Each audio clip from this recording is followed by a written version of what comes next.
So good afternoon. We are here today with Stephan Kamphues, the president of ENTSOG, who kindly joined us for our event, our conference on the external dimension of the Energy Union. So Stephan, it's an interesting topic, it's a challenging title. What's the role of TSOs, of European TSOs, in ensuring that the external dimension of the Energy Union is taken into account looking towards the future?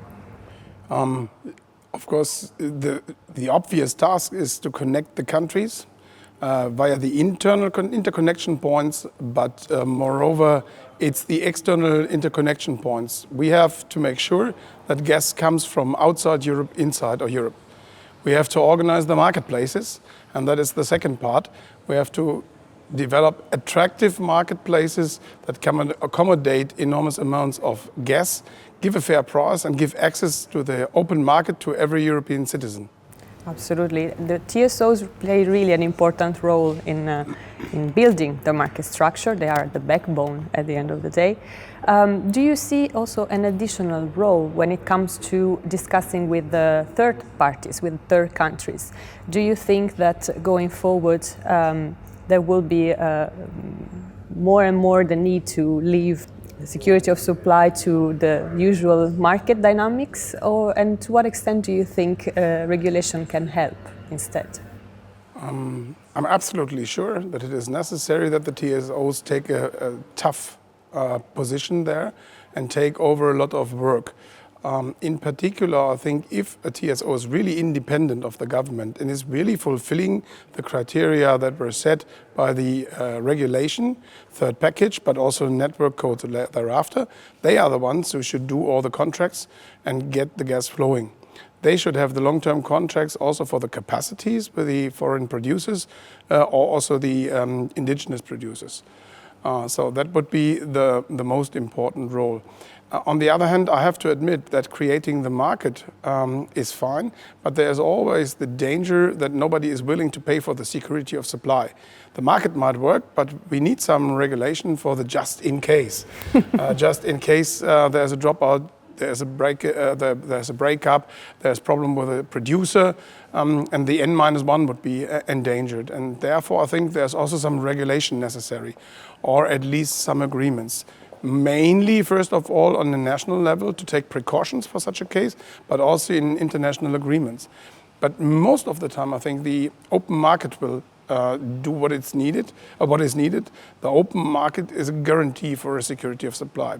On the other hand, how to include storages, how to include the LNG facilities, even if they are underused, is something where we should use some rules amongst us.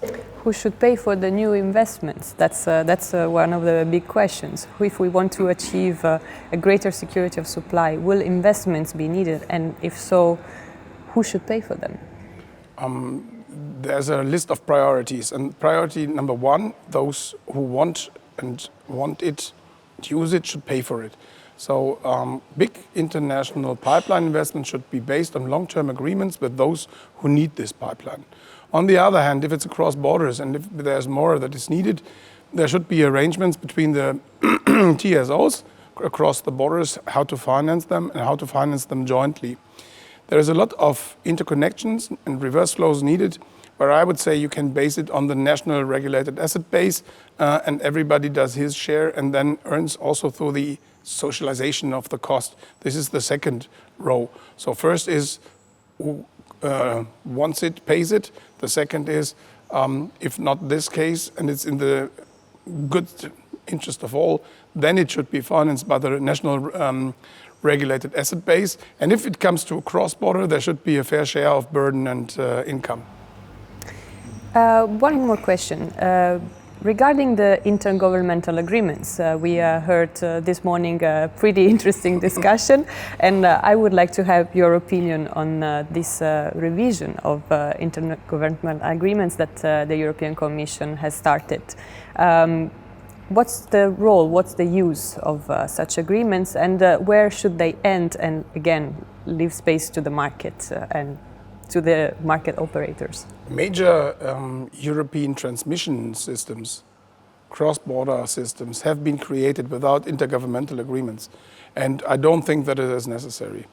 If it comes to things like airspace, using the airspace, I think it is necessary. For pipelines, from my point of view, not at all. If an intergovernmental agreement in some cases is needed, we should look for the reason. We should look for the gap and the missing parts and then solve that rather than use intergovernmental agreements. This should be left to those who are responsible for that. And to my mind, it's clear that this is the TSOs. And they should do the interconnection agreements, and that is the only thing that is needed.